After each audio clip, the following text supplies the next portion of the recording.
दुसरी ती कुंडली जी साधना करतात जी कुंडली दाबून तिला सप्तचक्रातून मुलांना चक्रावर शस्त्रचक्र ती जाणीवच जाते का ती आपण आकाश मार्ग सांगतो ती पिपिलिका मार्ग आहे.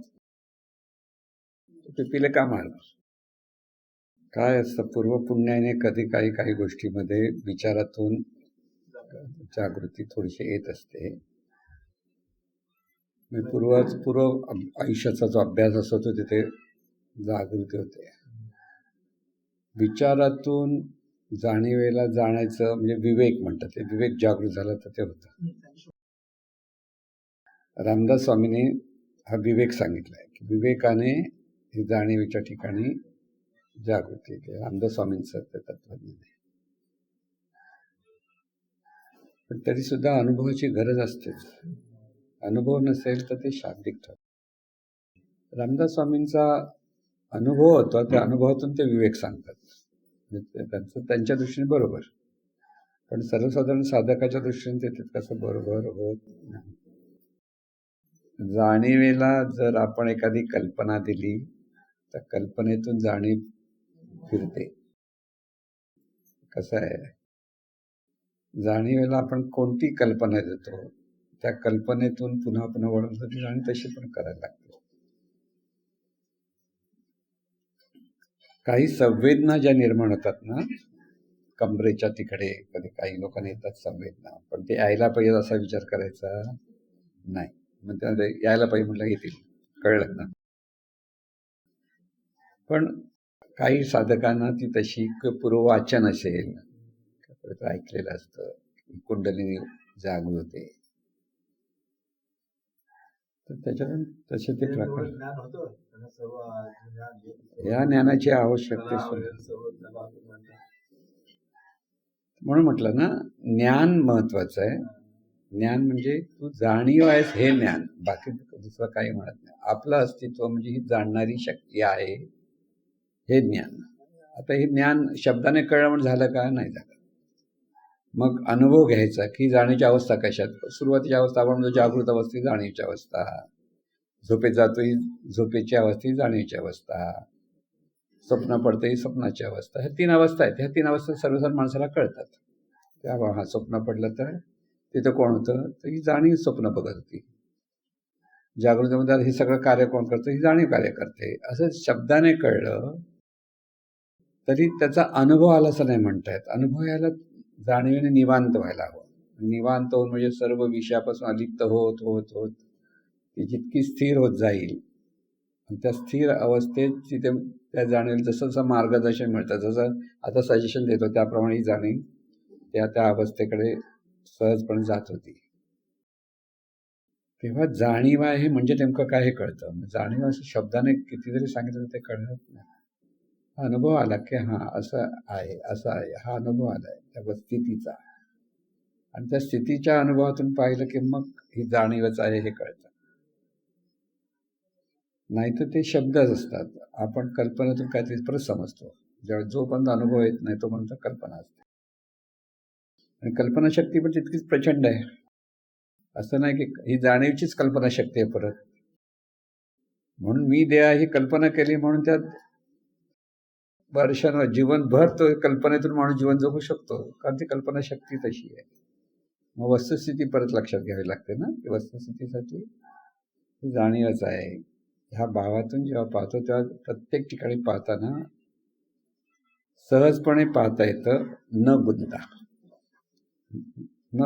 गुंतो कुठे. भावना उद्दीपत होतात तेव्हा गुंतलं जातं.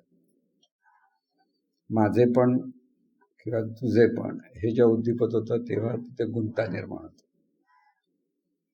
हे ते सगळं जीवन परमेश्वराचं आहे. सगळं जीवन म्हणजे ह्या जाणीवेचं आहे.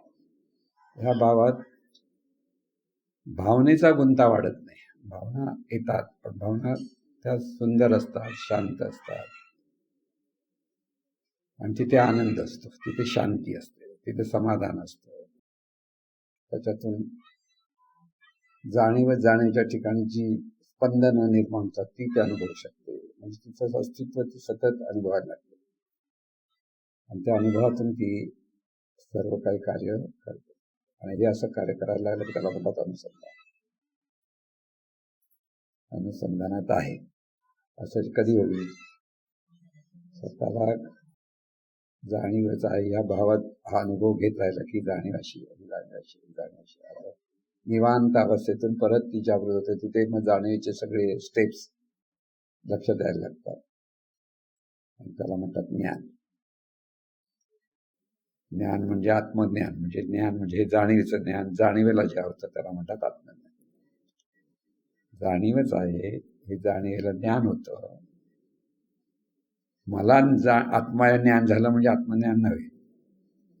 जाणीवेला ही जाणीव आहे हे ज्ञान होतं त्याला म्हणतात आत्मज्ञान. म्हणून रामदास स्वामींना पाहावे आपणास आपण या नावाने मग आपण आपल्याला पाहतो म्हणजे आत्मज्ञान असा गोंधळ होतो. आपण आपल्याला पाहतो, मीपणातून आपण आपल्याला पाहतोच. आपण आहोत म्हणतो ते आत्मज्ञान आहे का? नाही, तो आत्मज्ञान नाही, ते तो देहभाव आहे. जाणीव होऊन जाणीवेला पाहणं हे आत्मज्ञान. म्हणजे जाणीवेच्या त्या मूळ अवस्थेपर्यंत जाणीवेने अनुभव घ्यायचा आणि मग जाणीव होऊन पाहायला लागलं की त्याला म्हणतात आत्मज्ञान. आता तुम्हाला आत्मज्ञान झालेलं आहे, लक्षात घ्या. आहे, झालेलं आहे, पण तिथे तुम्हाला स्थिर होता आलं पाहिजे. प्रत्येकाने ज्याने अनुभव घेतलेला आहे, जाणीवच आहे. आणि युक्त्या वापरत जाणीवच इथे थांबलं पाहिजे. जगातले सगळे प्रॉब्लेम तुम्हाला त्रास देणार नाहीत. प्रॉब्लेम जाणार नाहीत. प्रॉब्लेम असतील अयू देत, आपण स्थिर राहू. म्हणजे ही जाणीव स्थिर राहील की जाणीव आहे. मी अमुक आहे म्हटलं की वर खाली होतो. जाणीव म्हटलं की वर खाली ना आहे, माहिती प्रॉब्लेम आहे. त्याला तोंड कसं द्यायचं ते तिथे त्यावेळेला शिकायचं. कळलं ना?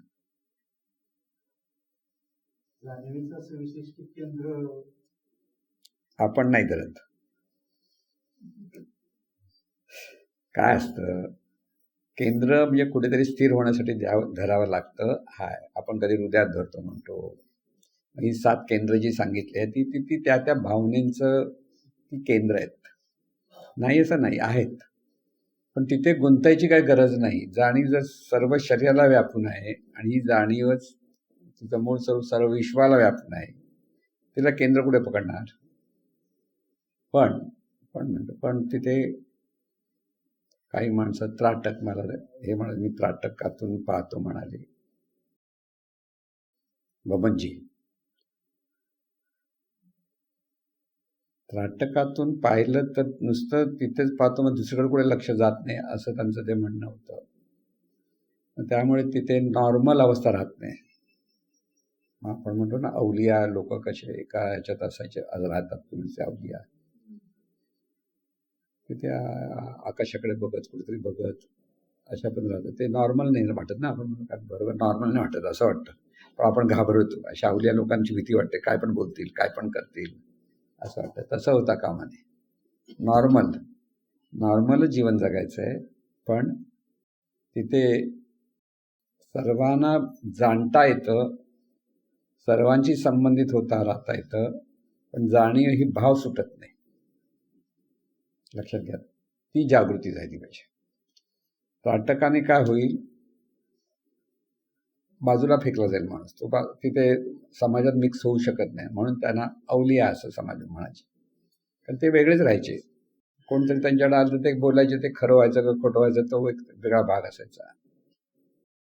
म्हणजे त्यांच्याकडे ती शक्ती असते, पण ती माणसं जायला पण घाबरायची. त्यांच्या भीती वाटायची ना, काहीतरी बोलतील ना काहीतरी करतील असं होतं. तसं आता सद्गुरूकडे जायला भीती नाही वाटत ना, कारण ते आपल्याला मिळते त्यांच्याकडनं आपलं चांगलंच होणार. कळलं ना? त्यामुळे तशी एक ती अवस्था जाणीवेची. म्हणून म्हणतो ना, जाणीवेच्या ह्या विविध अवस्था आहेत. चांगली वाईट हा भाग आपण म्हणत नाही, पण त्याच्यातून ते त्या आनंदात राहतात, पण एकदम फकिरी अवस्था, ते नॉर्मल नाही राहत. ते कपडे घालतील न घालतील, कपडे फाटक्या घालतील, कपडे कधी खातील न खातील, अशी एक अवस्था असते. ते त्यांच्या मस्तीत राहतात. सुफी पंथ जो आहे, त्या सुफी पंथामध्ये काही साधक तसे त्या अवलिया टाईप राहतात. सुफी पंथ म्हणतो आपण त्यांना, त्याच्यात त्यावेळेला. पण तेही संत आहेत, असं हे नाही आहे. पण ती एक वेगळी अवस्था आहे. म्हणून म्हटलं ना, ह्या अनेक अवस्था आहेत. ही जाणीव विविधतेने कार्यरत असते. त्यामुळे चांगलं वाईट हा विचार नाही करा. तर त्यांनी म्हटलं आता हे कुंडलिनी जागृत आहे. आपल्याला नाही माहिती. त्यामुळे आपण बोलणं बरोबर नाही. पण कल्पनेतून ही जाणीव वेगळ्या वेगळ्या पद्धतीने हे केलं जातं. केंद्र हे स्थिर होण्यासाठी बघतो, एक सेंटर पडतो की सेंटर आहे. असं ज्यावेळेला आपण ती जाणीव त्या सेंटरकडे कॉन्सन्ट्रेट करतो, म्हणजे एकाग्र करतो, तेव्हा त्या जाणीवेचा अनुभव तिथे येतो. असा एक भाग येतो. पण व्यापक होऊन जाणीवेला जर पाहिलं तर सहज नॉर्मल अवस्थेत तुम्हाला ते पाहता येणार. तर तिथं होऊन पाहण्याचं असेल तर त्या केंद्रापर्यंत गेल्यापर्यंत परत जाणीवेला अनुभव येत नाही, अशी परिस्थिती होते.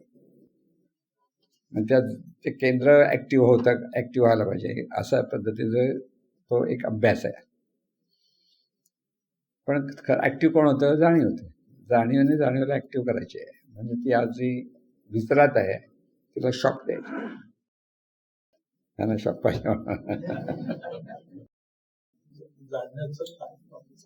साधना कर म्हणजे ही नॉर्मल, म्हणजे आपण म्हणतो तुम्ही नॉर्मल होऊन ही साधना, संतांची साधना, म्हणजे सद्गुरूंची आपल्या साधना म्हणून संतांनी, काही संतांनी त्या पद्धतीने म्हणजे योग मार्गाने जे म्हणतो ना, कुंडलिनी हा योग मार्गाचा प्रकार आहे.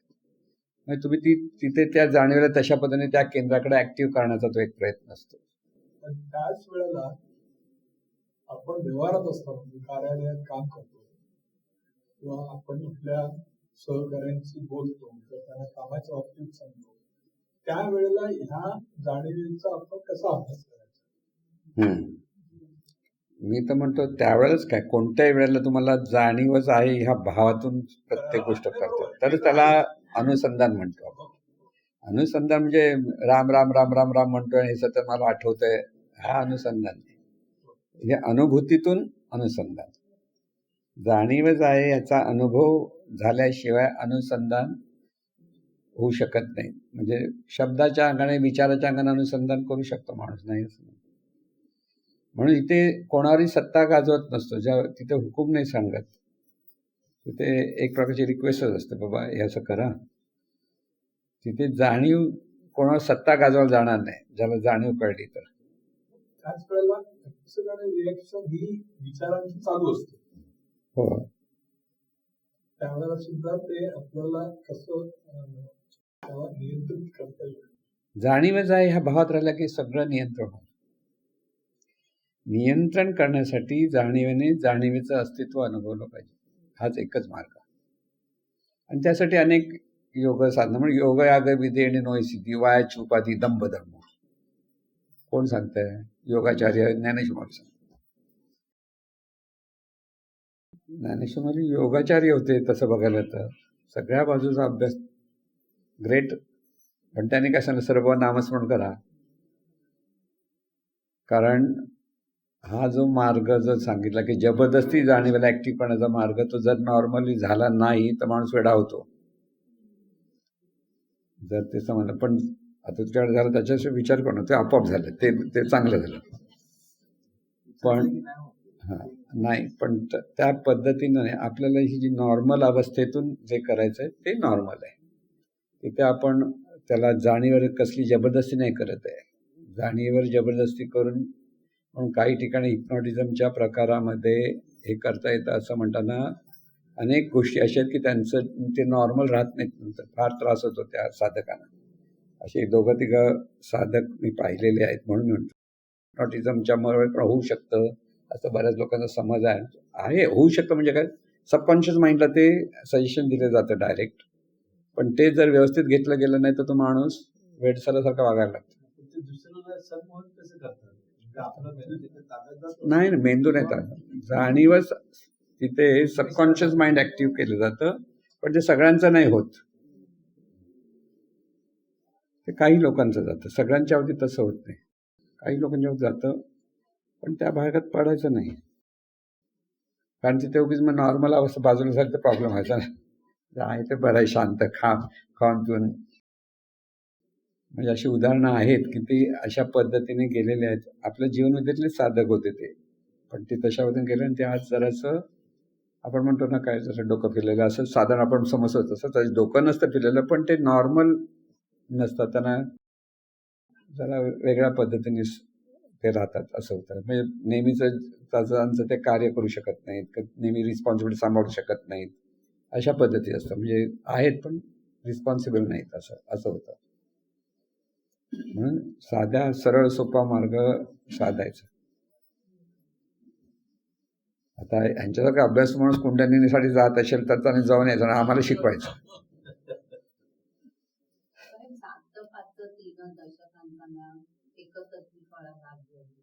तेच तेच म्हणजे निरनिराळे जे मार्ग आहेत ते मार्ग पंचाग्नी साधनाचा मार्ग असे 7, 5, 3, 2 असे सांगितलेले आहेत.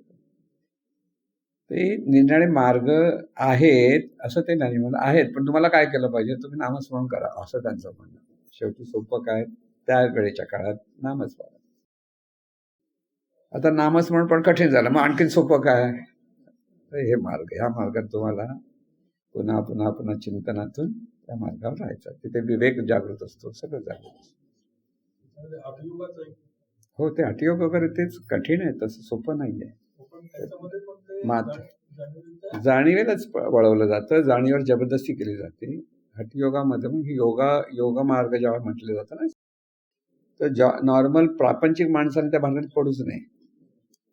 कारण तिथे जर ते बरोबर झालं नाही तर प्रपंचावर बिघडेल आणि परमार्थावर बिघडेल, दोन्ही गोष्टी बिघडतात असं होतं. म्हणून तर ती गोष्ट सांगतात ना, रामकृष्ण परमहंसाकडे एक माणूस गेला आणि तो म्हणाला मी पाण्यावर चालतो. मग त्यांचा पूर्वीचा शिष्य होता पण त्यांना सोडून गेला आणि कुठेतरी त्याने सिद्धी मिळवली. म्हणा मी 12 वर्षांनी त्यांच्याकडे आला, म्हणजे मी तुमच्याकडे मी आता सिद्धी म्हणतो. मला काय मिळाली, पाण्यावर चालतो, चला मी दाखवतो. आपल्या रामकृष्ण भाऊ त्यांच्याबरोबर गेले. एका नदीवर तो चालायचं पलीकडे गेला. रामकृष्ण परमहंसाचा 1 टक्का होता ना पैशाचा, तो त्या होडीवाल्याला दिला आणि तिथून तिथे गेले. ते म्हणाले मी 1 टक्कामध्ये 5 मिनिटात तिथे येतो, तू 12 वर्ष त्यासाठी लागले. कळलं? म्हणजे तुला 12 वर्ष ते घालण्यापेक्षा तू 1 पैसा दिला असं नदी पण पार झाला असता, त्यासाठी कशाला पाहिजे तुला 12 वर्षात जायचं. जे काय ते चांगलं साधं सोडून ह्या गोष्टीत अडकलंस. म्हणून सिद्धीच्या मागे लागायचं नाही, आपोआप येईल, पण सिद्धी अशी मिळाली पण असं करू तसं करू असा प्रकार असता कामा. चला, सद्गुरुनाथ महाराज की जय. आणि सद्गुरूंचे आपल्यावर किती उपकार आहेत याचा विचार करा. ह्या सगळ्या मार्ग खूप आहेत, असं काही नाही आहे, पण आपल्याला आपल्या प्रपंच सांभाळून आपला जो करण्याचा मार्ग आहे तोच आपल्याला जमला पाहिजे, बाकी काय. शेवटी शांती सुख अनुभवायचं आहे. आता वेळ झालेला आहे.